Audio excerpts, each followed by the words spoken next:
Good morning.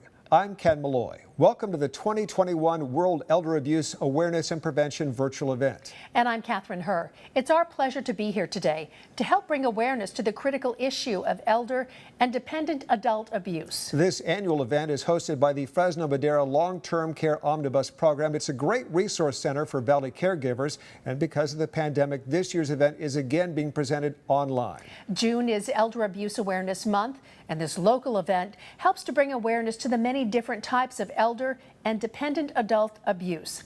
Physical abuse, sexual abuse, emotional or psychological abuse, neglect, self-neglect, abandonment, exploitation, isolation, and financial abuse. We have assembled a group of professionals from agencies and organizations here in the Central Valley that deal with the impact of elder abuse on a daily basis. And we begin with our very special guest, Fresno County Sheriff Margaret Mims.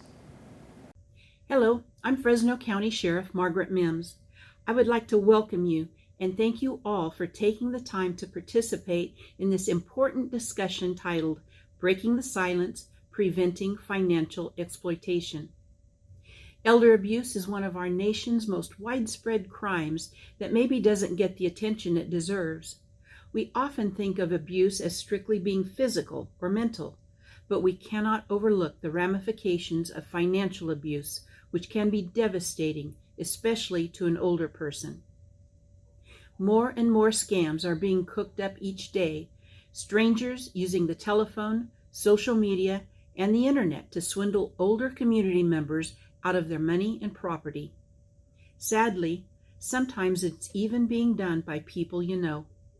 Loved ones who may have earned your trust, but have an ulterior motive to manipulate a situation into their favor. Too many times we see the elderly lose thousands and even millions of dollars because they are unaware of what is happening to their bank accounts and other holdings behind their backs. We have some great people scheduled to speak with you who specialize in educating and protecting the elderly. I hope you take what you learned today and apply it to your everyday life so you or someone you love do not become the next victim. Thank you, Sheriff Mims, and thanks for all you do for our community. Next, we'll hear from Detective Skip Swain from the Fresno County Sheriff's Department Elder Abuse Unit. He has a great deal of insight and experience from his vast experience as an elder abuse detective. The scams are ever changing. The statistics are climbing, and the number of fraud victims continues to grow at an alarming pace. Skip will share the do's and don'ts and share ways that you can protect yourself. I'm Skip Swain.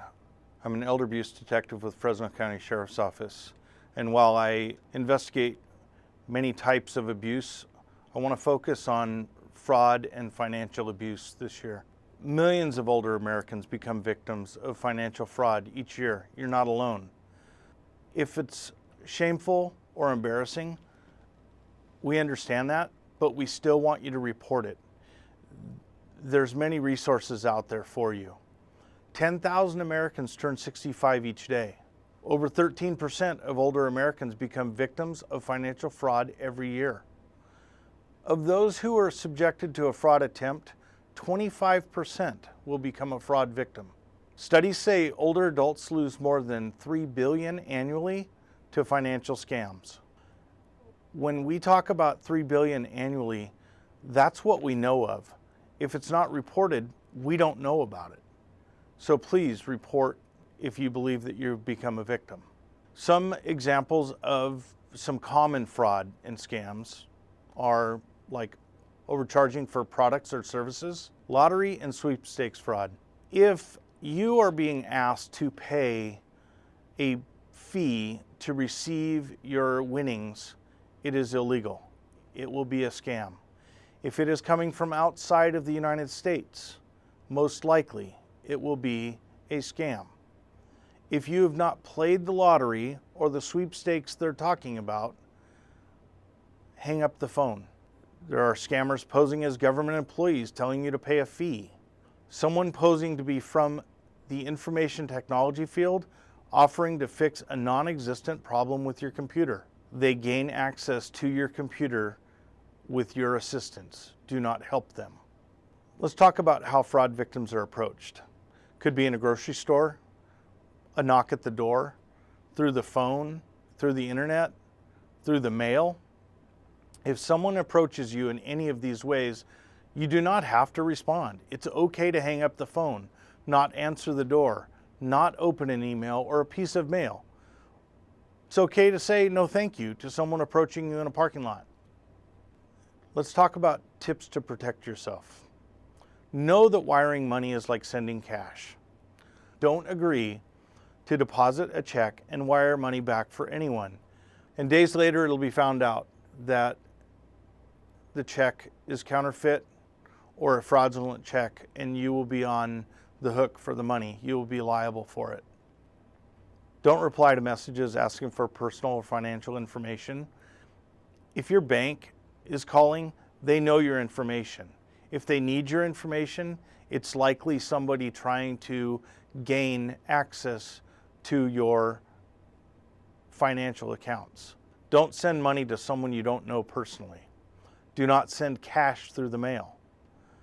Talk to your doctor before you buy health products or treatments. And after a disaster, give only to established charities. If you are looking for a care provider or a loved one is looking for a care provider for you, conduct a background check on that care provider before hiring them. Know that the federal government will never call you on the phone and ask for personal information. Those are just a few tips on how you can protect yourself. So in closing, what I'd like to say is if it sounds too good to be true, it probably is. Don't fall prey. If you are questioning information that you're being provided, ask a loved one. If they're telling you to keep it secret, don't keep it secret. There's a reason why they're asking you to do that. So keep yourself safe, and thank you. Remember, if it sounds too good to be true, it probably is. Thank you, Detective Swain. Joining us now is Assemblymember Jim Patterson. He represents the 23rd District. He and his office provide frequent elder abuse workshops to seniors on how to spot a scam and not become a victim. Hello, everyone, and thank you for inviting me to be a part of this. Elder abuse is really very, very important for my office and for the work that I do in the California legislature. We've become all too aware of all of the variety of scams and other types of elder abuse. And I really appreciate all of you getting together, being a part of this. You have a roster of terrific speakers. And I just wanted to share the importance of elder abuse with a viewpoint from my office. It is such a substantial issue and concern in our area and in our district that we have put a number of elder abuse workshops together at the Clovis Community Center. They're very well attended. We have lots of experts come in and help elders prepare themselves and understand that they could be victims of particularly financial scams if they don't know how to spot the problems and do something about it. And from that, I've had the opportunity to learn from a lot of those that attend. Either they have parents who are up in age and they are concerned about them, or elders themselves who either know friends or themselves have been scammed. And so I really appreciate what you all are doing. And my hope is that we can return to the in-person meetings. I know you hold them and they're well attended. And we want to resume our elder abuse workshops and presentations, particularly on financial scamming. And you know, it's really effective when we reach out, give elders the information, and we give elders the tools to spot a scam, for example, what to do about it. And I will never forget one of the workshops that we held at the Clovis Community Center. The presentations were made, and as the program was winding down, an older gentleman came up to me and told me this story. He said, Jim, this is the second time I've been here. we learned a lot. His wife was with him as well. And he said, I want you to know, one morning the doorbell rang and went to it. And right off the bat, he said, I knew because of the training that I received that this was in fact a scam. And he said to the scammer as he opened the door, I know who you are. You are a scammer. And he closed the door and called the police, which is precisely what he was trained to do. And obviously that scammer didn't get away with it and ran off the front porch quite quickly. But that's what happens when our elders are trained and they're provided opportunities to learn about this and then to put it into practice. I've thought oftentimes, you don't want to be a scammer if you've come up against an elder who's trained, recognizes who you are and what you're trying to do. And we love our moms and our dads and those that we care about who we're getting up in age. And you know something, the training you give, the concern you have, coming together in an event like this and providing all of the various services isn't just an operational or an organizational effort. This really is an act of love. And I want you to know on behalf of all the elders that you are going to serve and help, that I know they appreciate it. And I want to thank you for what you do with and for those individuals. There's another area that we pay some attention to, which is financial scamming. Also, training and teaching financial skills to elders to understand that if they have individuals that are taking care of their finances, or if they are in a setting of some kind in which they're being cared for, they need to understand their rights. They need to understand how these processes work, and they need to understand when they are involved in circumstances, whether it is insurance or whether it is choosing a place to put someone for care, that they know what they're looking for, they're well trained, and they're looking out for those that unfortunately prey upon the elders. And we can stop that. We can help elders to understand it. But we also, thanks to law enforcement and others, we can hold those scammers accountable. We can hold those people who prey on our elder loved ones. And, I'm going to close with this, that, Sharon and I are, we celebrate over 50 years of marriage. I think it's 54, June 17th. And, some of us in this audience, myself included, we're heading down that pathway to where we're getting older and we are going to be in a population that has to understand and know the joys of growing old with our loved ones and grandkids around us and all of that, but the pitfalls, because scammers and people that have no conscience and are just interested in taking somebody else's money by fraud, prey on them. And you're going to stop that, and you are helping others to understand how to spot them. And also, I think finally, what you are doing, as I mentioned earlier, is really an act of love for our loved ones who are growing older. We ask ourselves, given the kind of information we have, how should we then live our lives?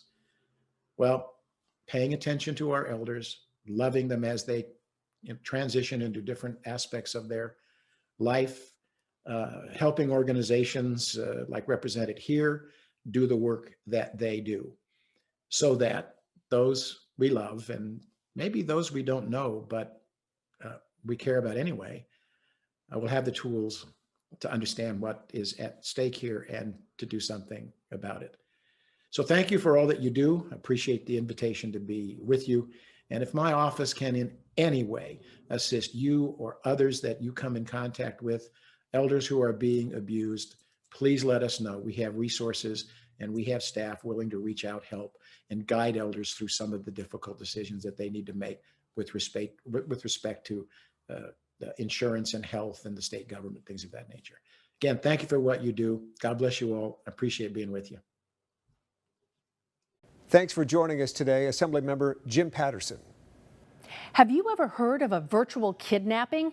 Scammers are always creating new ways to take advantage of our seniors. Michael Braw is the founder and CEO of Atlantis Investigations. He wants to share some of his experiences with us. I'm Michael Braw, the founder and CEO of Atlantis Private Investigations.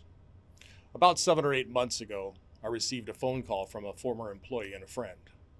She was crying, frantic. Her mom had gone missing.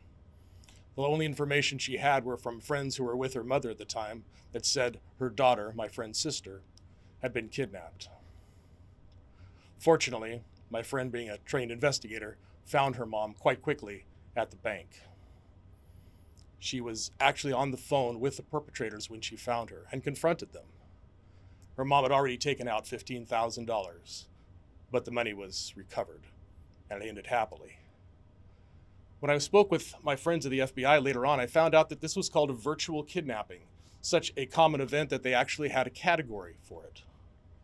Apparently, the perpetrators had details on my friend's mother's daughter, her sister, and had asked her to complete some tasks such as getting out and walking. It was meant to exert control over her, even make her think she was being watched.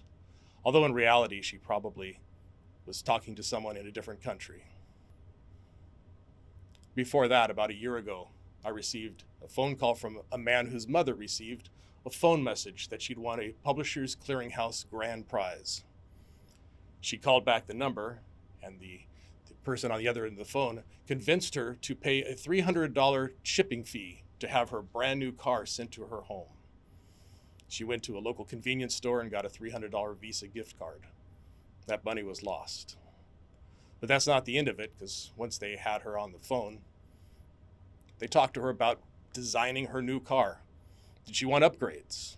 Perhaps leather interior, maybe power seats, or a new paint job. It would just be a few $100s for each of these upgrades. She gave them $1,600 from a wire transfer. That money was never recovered either. They weren't finished, though. They got her back on the phone for a third time, and they went for the jugular this time. Fortunately, the bank, suspecting something was up, called the son, and he was able to intervene. The mother was about to transfer $15,000. I've talked to these people. I've got them on the phone before. I've been curious as to what their methods were, what their motives were. And actually found myself sometimes on the defensive, even though I knew who they were and what they were doing. In the previous case with the mother who had gotten the $300 gift card, she initially went to a convenience store, and the cashier, being alert, didn't want to give it her. So she went to a second place and actually lied to them this time. That's how convincing they are. And as reprehensible as they are, and as abhorrent as their choice of victims, there's a sense of randomness to it. It's not personal. About 1 in 10 Americans over the age of 60 will be victims of elder abuse. Of those, 3 out of 4 times it will be the family, the children, the caregivers, even the lovers that take advantage. And of those victims, only about 1 in 15 to 1 in 20 will ever be reported. So how do we know that a relative is being victimized? Well, the signs are pretty obvious. We know them all. Fake signatures on documents, bills not being paid, changes in spending behavior, maybe change in the will. Did a cousin who rarely came by suddenly move in and rent the room down the hall? What's the answer to this all? Well, Vice President once said, and I'm paraphrasing here, that civilization can be judged on how we treat our weakest members. And there is a defense for this. There is what I call the defense of the concentric circles. At the very outside, we have the government, our law enforcement, our victim services. And within that circle, a smaller one of the community, our neighbors, our church, our social contacts, our friends. And at the very center of that is us, you and I, the family members. We need to talk to them. We need to talk to our relatives. My grandmother passed away in 2018 at the age of 108 years old. My father would go and visit her every Sunday. They would sit down and have a conversation, watch television, maybe go for a drive. No one would come into her life without him knowing about it. And if you do suspect that there is something going on, gather the evidence. Ask who the person is who's renting the room down the hall. If you see a bill that's on the table that says past due, take a picture of it. Talk to their friends. Talk to their neighbors. See if they've changed their habits. Is your mother no longer going out for coffee with her friends? Is your father never going out on the golf course again? And if you suspect something's going on, contact victim services. That's what they're there for. Their job is to look out for our weakest members. And if you're really concerned, please call law enforcement. For Elder Abuse Awareness, I'm Michael Braw. Thanks, Michael, for stressing the importance of talking with your elderly family members, friends, and neighbors. Identity theft is a growing form of elder financial abuse.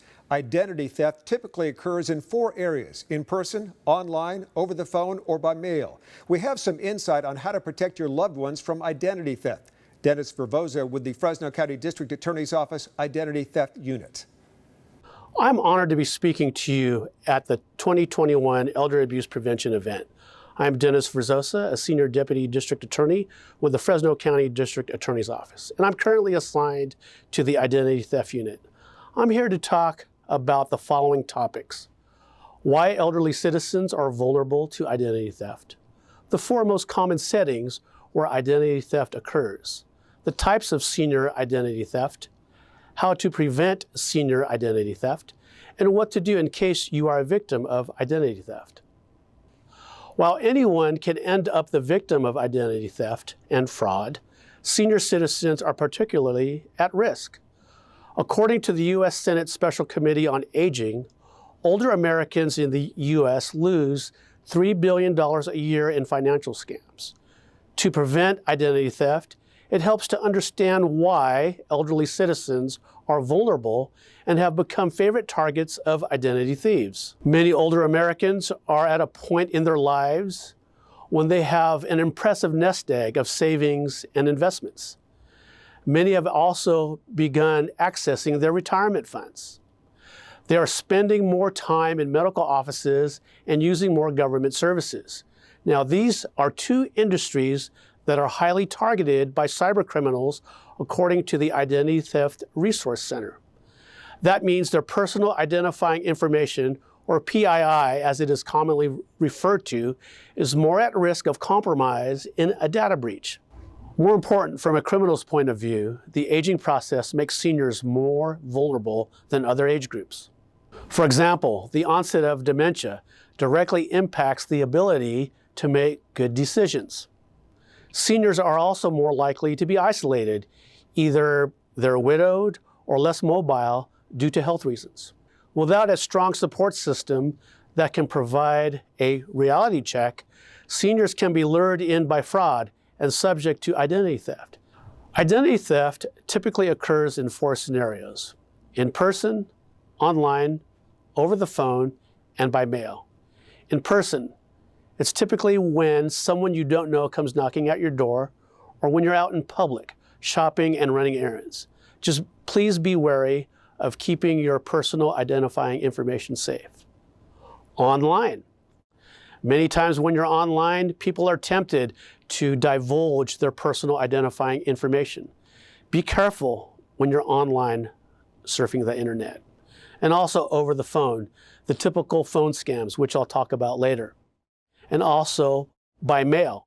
And in this instance, when I'm talking about mail, I'm talking about criminals that go to your mailbox, steal your mail, and if there's anything of value, like a bank statement, credit card statement, or in some instances, ID or DMV registration, criminals use that information to steal your identity.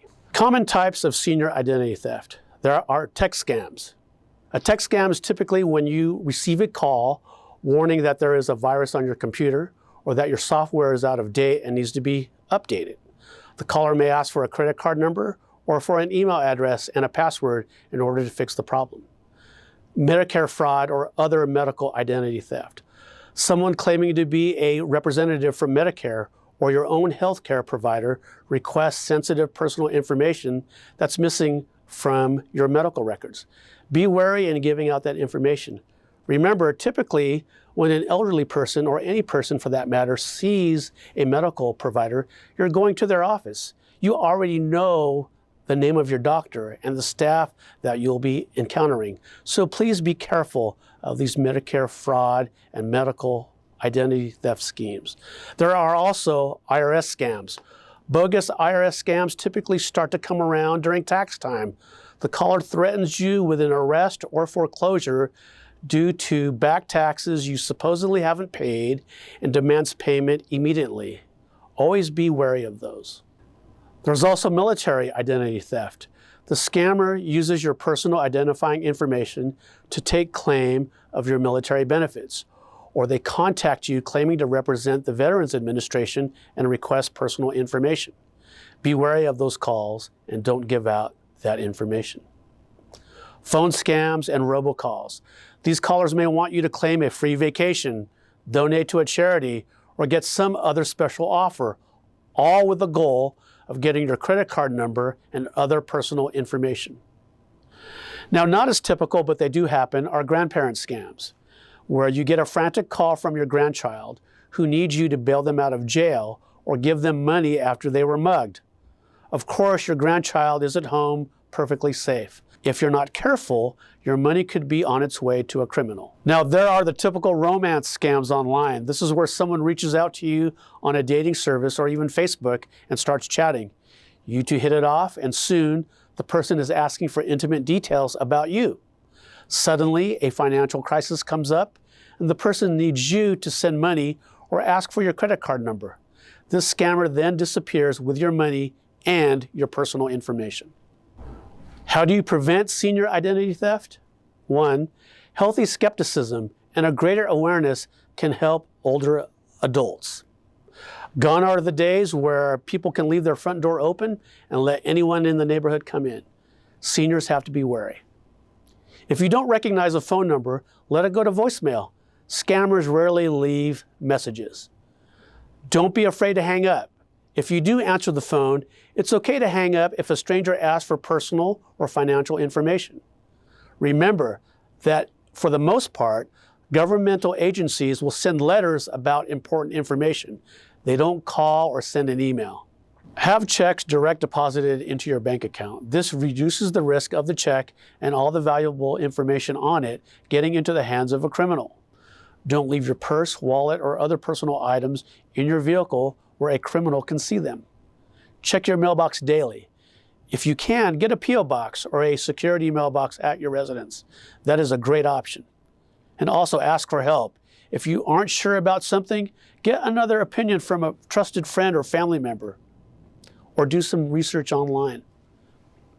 And if it sounds too good to be true, it's probably a scam. Now, what to do if you are a victim of identity theft? Call the companies where you know the fraud occurred.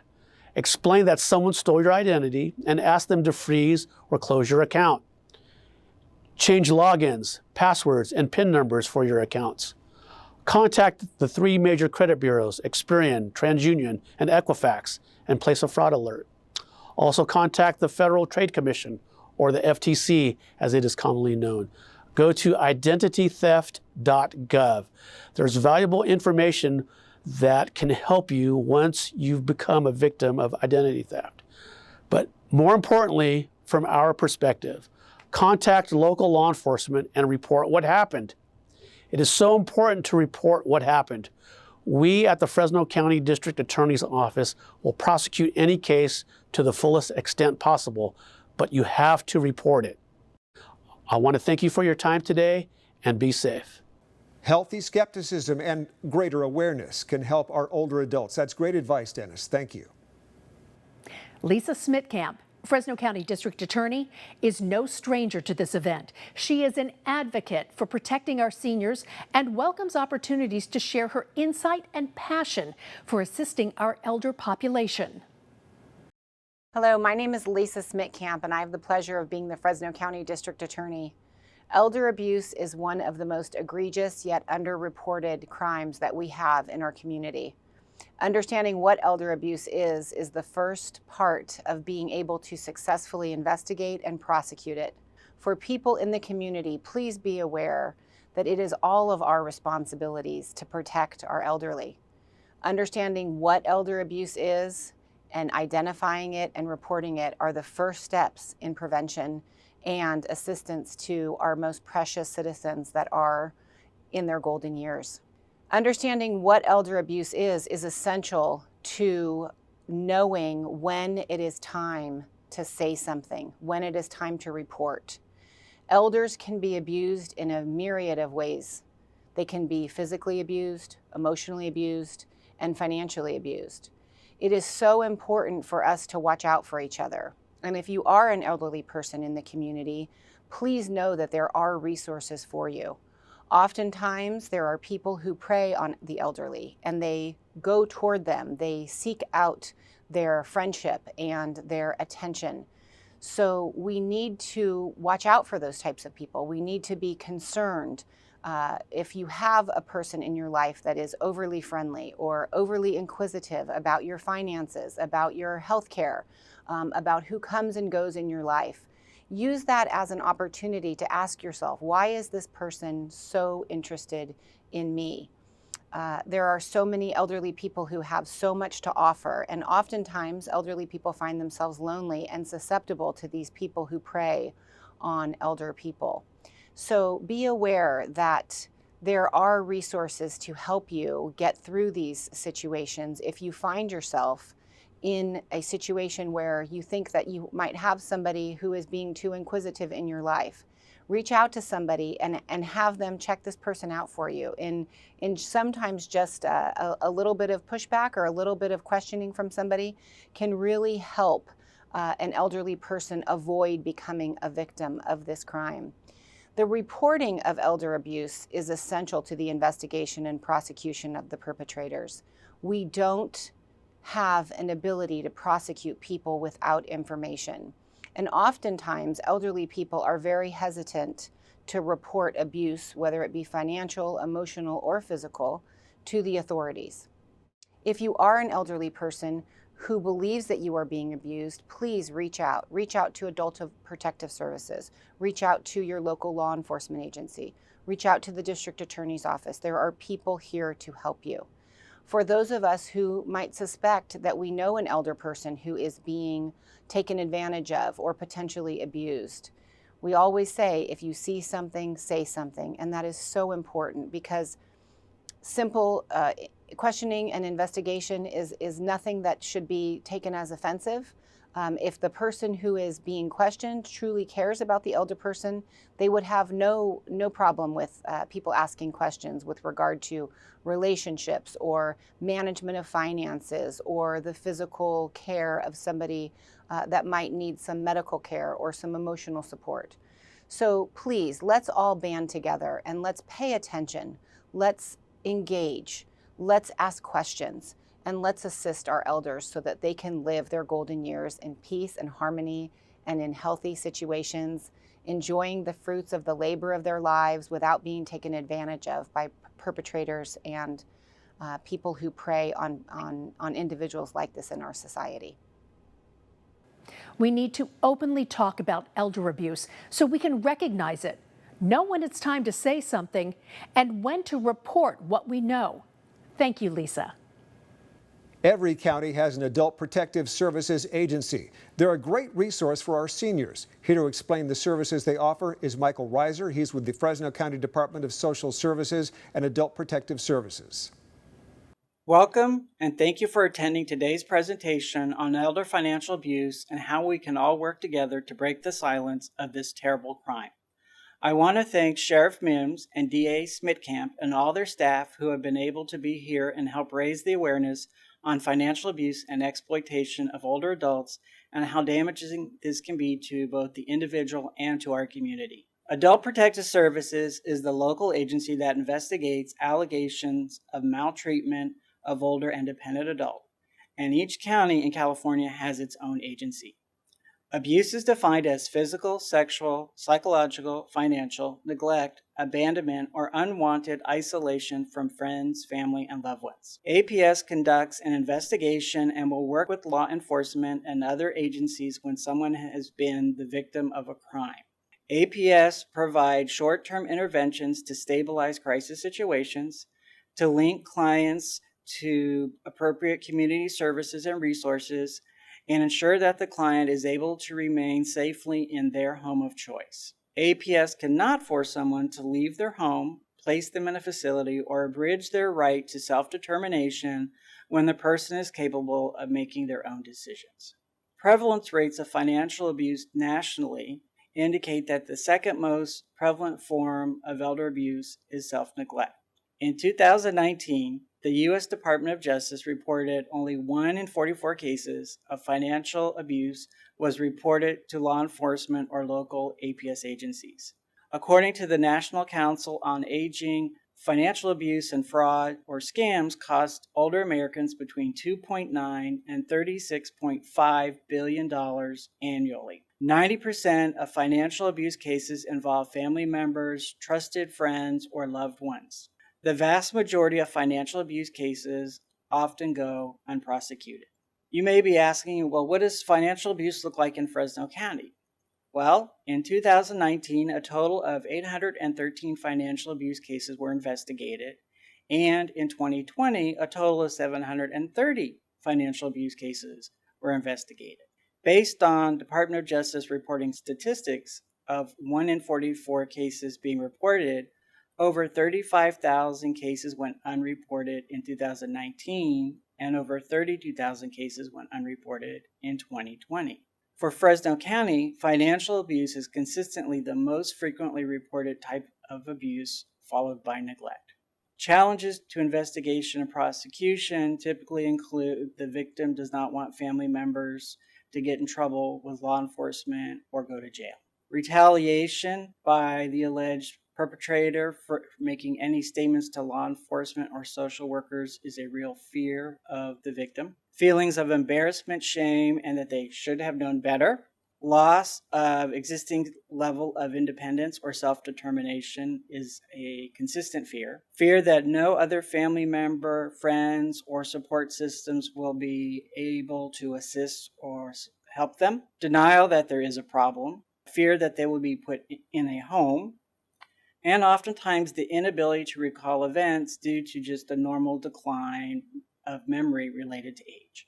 Warning signs to look out for: unpaid bills, loss of utilities or unpaid rent, mortgage, or property taxes, sending of gift cards to long-lost family members or grandchildren in trouble or in jail, calls from federal or state agencies claiming unpaid fines or fees and threat of arrest or seizure of assets, the hiding of bank account statements, financial records, or investment accounts, address changes where financial statements go and now goes to the perpetrator and not the owner of the account, family members or caregivers who refuse to allow others in the family to see the elder without them being present, caregivers or family members referring you to their attorney if asked questions about financial information or records, social isolation or keeping the victim from friends, family members, or other members of their support system, transfer of property, deeds, title, bank accounts, etc. unexpectedly, and significant changes in spending patterns where purchases occur in areas not normally associated with older adults. And then lastly, purchase of large dollar items, cars, or house for a caregiver, paying off credit card bills or other debts. As they say, it takes a village, and partnership is key to detecting and investigating financial abuse cases. Financial institutions are mandated reporters if they identify suspicious activities or transactions. They will contact law enforcement or adult protective services and often prevent the release or transfer of funds. The Fresno Sheriff's Office and the Fresno Police Department and other law enforcement agencies investigate criminal activities and can collect financial records and forward evidence to the District Attorney's Office for prosecution. Adult Protective Services works with multiple agencies to conduct investigations of financial abuse, helps to link victims of abuse to community resources and agencies who can assist in providing supportive services and resources, victim services, or help to prevent further or future abuse. This is a multidisciplinary partnership which is critical to identifying, investigating, and prosecuting any type of elder abuse, especially financial abuse cases which may be multi-jurisdictional. So what can you do? Educate family members, friends, or elderly neighbors about financial abuse and share what you've learned here today. Talk openly about financial abuse scam tactic, and that if older family members get a call and feel pressure to act now, to stop and hang up the phone. Recommend family members to not answer calls from numbers they do not recognize. Let it go to voicemail and see who leaves a message. Report to your local law enforcement agency or adult protective services if you suspect an older or dependent adult is being abused or exploited. Lastly, we have a responsibility to protect our family, friends, or anyone who may be in a bad situation. I want to thank you for attending today's local World Elder Abuse Awareness event and ask that you share what you've learned here today so that we can say, as a community, we are not going to allow our older adults to be victimized, and that we will investigate and prosecute those who abuse and exploit our family and loved ones. Yes, it takes a village and partnership. That's the key. We all can work together to protect our seniors. Thank you, Michael. We're happy to hear from our local FBI today as well. Holly Peacock Hickey is a victim specialist with the Federal Bureau of Investigation. Her team works locally to help seniors who have become victims of fraud and scams. She shows us how perpetrators use everything from flattery, charm, and romantic language to target their victims. Hello, I am Holly Peacock Hickey, and I am so proud and grateful to be part of this elder abuse awareness event for our local community. I'm a victim specialist with the Sacramento division of the FBI in Fresno. I'm a marriage family therapist by trade, and I came to the Bureau in 2010. I'm one of 3 victim specialists in the Sacramento division under the exceptional leadership of Special Agent in Charge Sean Reagan and Supervisory Special Agent Lori Lubers.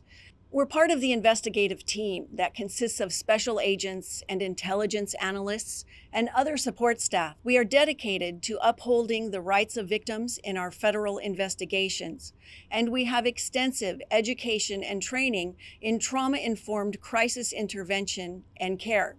First of all, once individuals are identified as victims in a federal investigation, we provide written notification. We are compelled by law to do so because victims have the right to know. They have the right to information about their cases. So in this notification, we include information on victims' rights and the services that they are entitled to. And once we meet with the victim, we assess their needs. What harm has been done? How has this crime affected their lives in a negative way? So with the victim, we will plan a recovery. And it's all about what the victim sees is necessary to recover from the harm suffered from crime. And part of that recovery plan includes connecting to local resources, such as social services, outside support, counseling, mental health, education, legal advice, and housing. We provide ongoing case notification and support throughout the life of an investigation. Also, we offer education on the criminal justice process, and we act as a liaison between the victims and the investigators. We also engage in safety planning, which is critical in so many cases to help keep victims safe. We also respond to mass casualty and active shooter events. In addition, we're also highly involved in the community, and we provide education and training on various violations and victim services response. Some examples of the types of crimes the Bureau investigates include identity theft, crimes against children, sextortion, bank robbery, mortgage fraud, healthcare fraud, investment fraud, and mass casualty and active shooter events. Also, international hostage kidnappings. One of the crimes we're seeing that's dramatically on the rise in this area and across the world is financial fraud, and particularly fraud that is targeting our older adults. This we find very troubling. In fact, in 2020, the FBI received over 3,000 complaints from California alone about financial fraud, with losses of over $120 million. So what does financial fraud look like? It comes in many forms. One form is through scams, and there are many types of scams. Some examples of scams are romance scams, grandkid scams, IRS scams, Social Security scams, You've Won scams, lottery scams, tech support scams. In the Sacramento division, and particularly in Fresno and Bakersfield, we have multiple romance scams where older adults are victims. What does a romance scam look like? A perpetrator of a romance scam will target an individual on some type of social media, social platform, a dating app, a gaming app, and they create a bogus identity or they pose as someone they are not. And they target that individual and they feign interest in what they see about you on social media. That could be photos you share, information you share, and they create common ground where there is no common ground. And they will entice and seduce with complimentary language. They will befriend and they will charm and deceive and manipulate using romantic language and flattery to form an attachment. And then they move you to texting.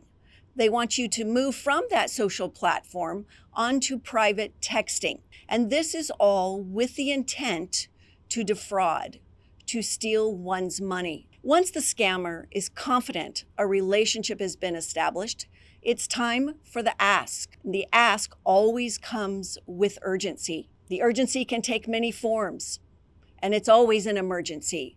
For example, medical costs. They may say that they have a child who is in dire need of a medical procedure and they need money now, right now. Can you please respond with money now? Sometimes it's work-related costs. They need computers, they need cell phones for their workers. Or we see commonly the oil rig scam, where a perpetrator says he's working offshore and something has happened devastatingly on this oil rig and they don't have access to their own funds. Can you please send money to help us? There are contracts to abide by, and if you don't respond with money quickly, those contracts will be broken. Also, travel costs.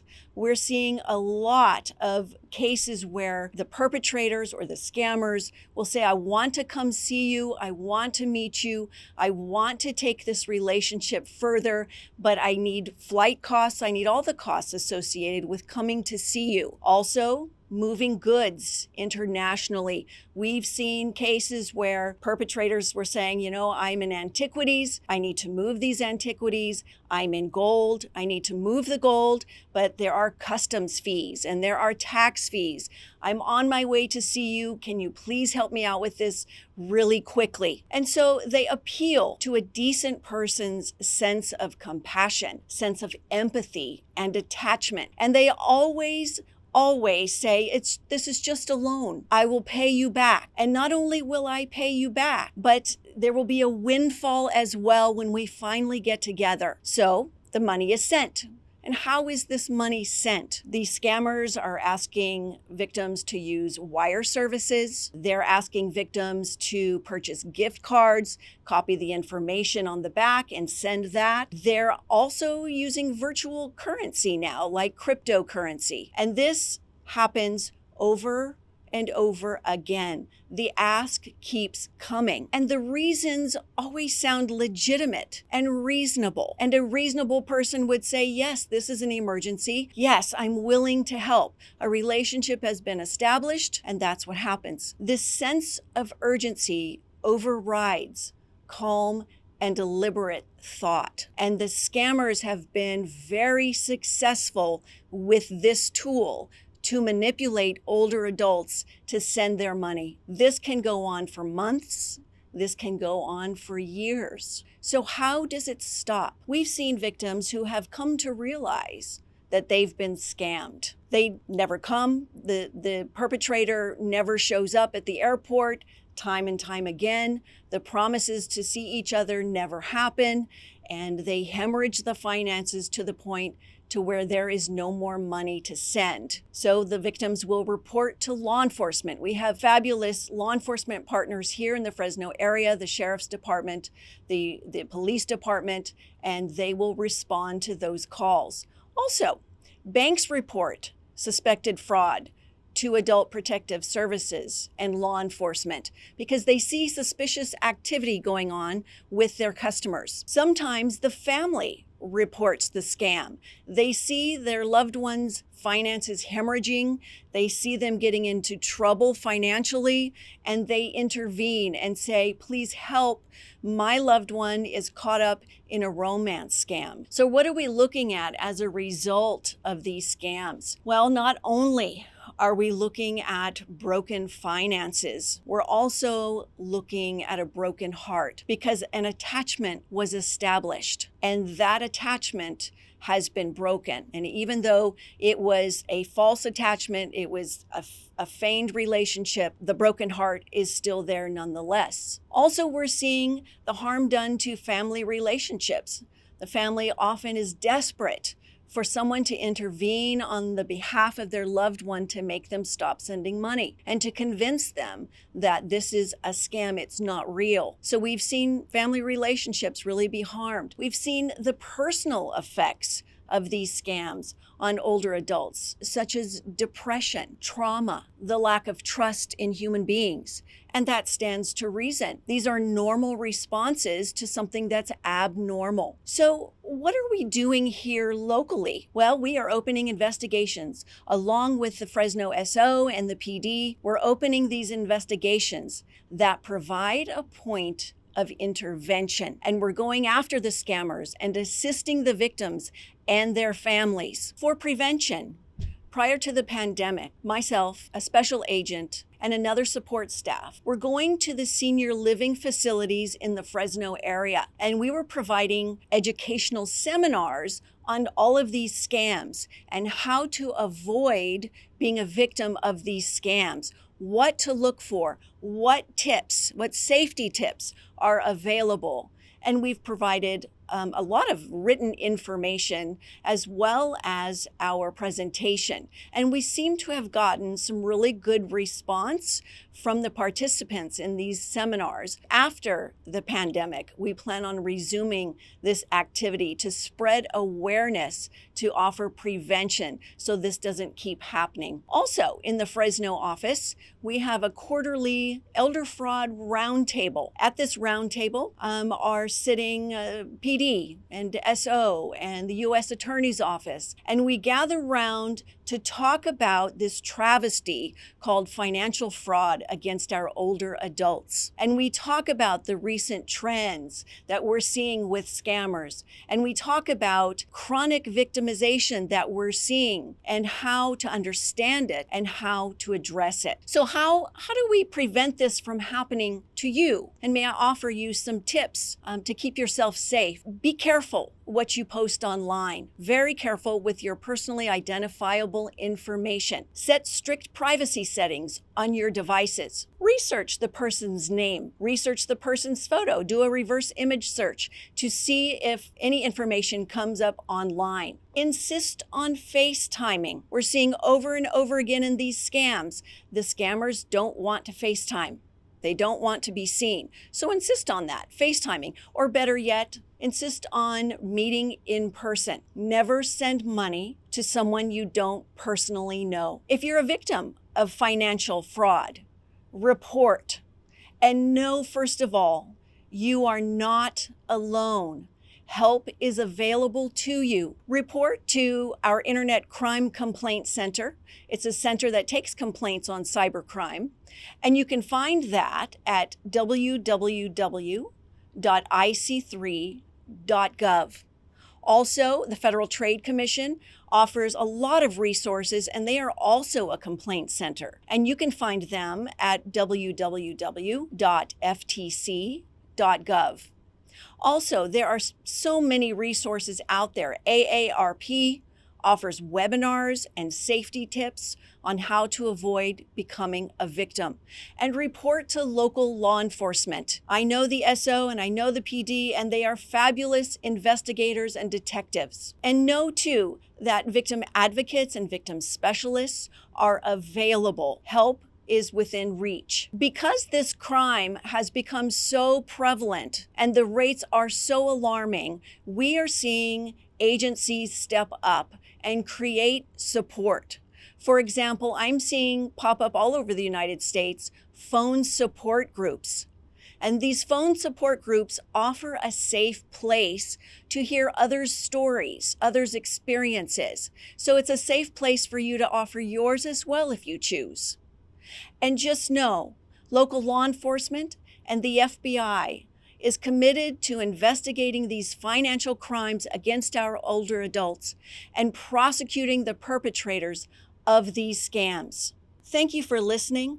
Stay safe online and have a great day. Be sure to stay safe online and be careful what you put on social media. Great advice, Holly. The state of California has a division that helps to protect our senior citizens from Medicare fraud and elder abuse. Sally Bachman is a field representative and has some insights on how to prevent elder abuse. Hello, my name is Sally Bachman. I'm with Department of Justice, Division of Medical Fraud and Elder Abuse. June is World Elder Abuse Awareness Month.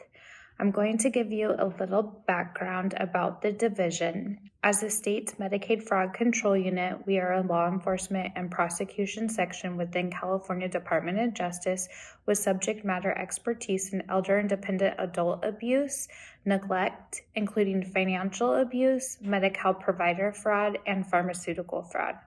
Our mission is to investigate and prosecute both criminally and civilly healthcare providers who defraud the Medi-Cal program and those who abuse or neglect elderly and dependent adults in care facilities.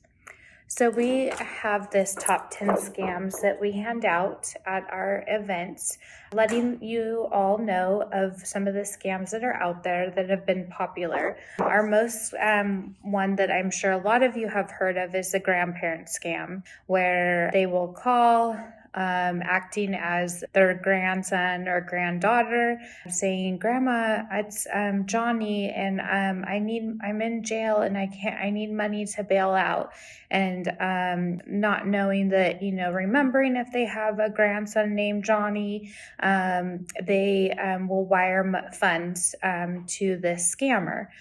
We have also created this, which is our Stop Senior Scams, which has been very helpful. On here, our biggest one is the gift card scam. I'm sure a lot of you have heard about that one, where scammers will call or email giving you a scenario. They need money immediately, and that payment needs to be done in a gift card format, or their power or electricity or water will be shut off. Gift cards are a gift, not a form of payment. So no legit business or government will ever ask for you to pay with gift cards.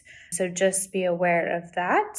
Some other things that we deal with in the financial fraud is in-home support services, where I could be a caregiver for my grandma and I am basically not caring for grandma and recording hours and getting paid by the county. We see a lot of that, where also too, a brother or sister or any kind of relative is not paying for share of costs for grandma to be in a facility and is using that money for themselves. So if you've seen any kind of this fraud, please report to us. We've also seen a lot of hospice fraud where a hospice company will go into our skilled nursing facilities and just go around putting random residents on hospice when they don't need it. So just be aware of these financial scams that are out there. When in doubt, always report. You are more than welcome to report to us at any time. Our email address is dmfea, that's DMFEA, outreach @doj.ca.gov. Have a great day. Thank you, Sally. Great advice and insight. Michael Reiser has already shared how Adult Protective Services helps seniors who live in private homes in Fresno County. But seniors who live in licensed long-term care need assistance too. California also investigates all elder abuse allegations that occur in a long-term care setting. Joining us now is Aubrey Reyes, a former ombudsman from the Fresno Madera Long-Term Care Ombudsman Program. I am a staff ombudsman with the Fresno Madera Long-Term Care Ombudsman Program. This is a program through Valley Caregiver Resource Center. The Ombudsman Program provides advocacy services for residents living in licensed long-term care facilities. Our assistance can help to resolve complaints that range from minor to severe. Last year, I was contacted by a female resident of a residential care facility. This resident informed me that her daughter, who was her power of attorney, was financially abusing her. The resident expressed to me that her daughter had confiscated her personal identification, her insurance cards. This included her bank statements as well as statements regarding the recent sale of her home. After receiving this call, I visited the resident and I found her to be alert, charming, and very concerned about her daughter's lack of cooperation. About a week later, I received a cross report from Adult Protective Services regarding the same resident listing her daughter as the alleged perpetrator for possible financial elder abuse and isolation. The report included email correspondence provided by the resident's son. The son nor other family members had seen mom since daughter had moved her out of state to Central California a year or so prior. Within these emails, a deep concern was outlined for the well-being of the resident. A few days later, I visited the resident to follow up. She said that she really missed her son and that her daughter would not allow her to even have a phone conversation, and she was also withholding contact information for her son and other family members. Mom further informed me that her daughter and granddaughter verbally degrade her. I moved forward with explaining the complaint process to the resident, and during that time I observed that she exhibited a clear understanding of our consent form as well as the conditions surrounding the allegations. Upon receiving her signed consent, I was able to obtain legal and medical records that were provided to the facility upon admission. I also spoke to the facility staff who attested to witnessing verbal mistreatment by the granddaughter and daughter. After gathering this information, I informed the resident that due to the Adult Protective Services report that I had received, I had been in contact with her son. I offered to help facilitate contact between the resident and her son, and needless to say, she was overjoyed. Today, the resident is no longer receiving unnecessary medication, and she is enjoying being her own responsible person. These are the types of stories that make me feel very honored to work with the Ombudsman Program. I feel very fortunate to work on a team of such strong professionals. It's truly our privilege to advocate, and our residents and their stories inspire us.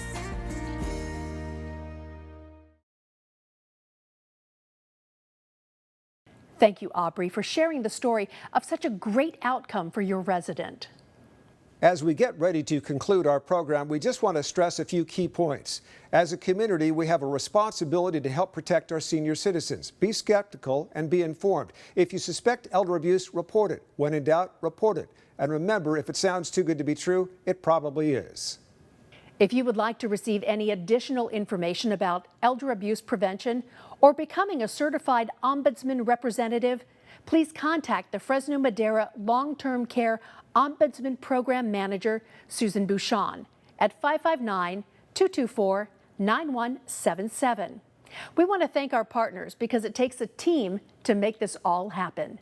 Today's event was co-sponsored by the County of Fresno Department of Social Services, Adult Services Program, Fresno Madera Long-Term Care Ombudsman Program, a program of Valley Caregiver Resource Center, along with the Fresno Madera Agency on Aging, Atlantis Investigations, and lastly, CBS 47 Eyewitness News. Thanks for joining us today. See you in June 2022 for the World Elder Abuse Awareness and Prevention event.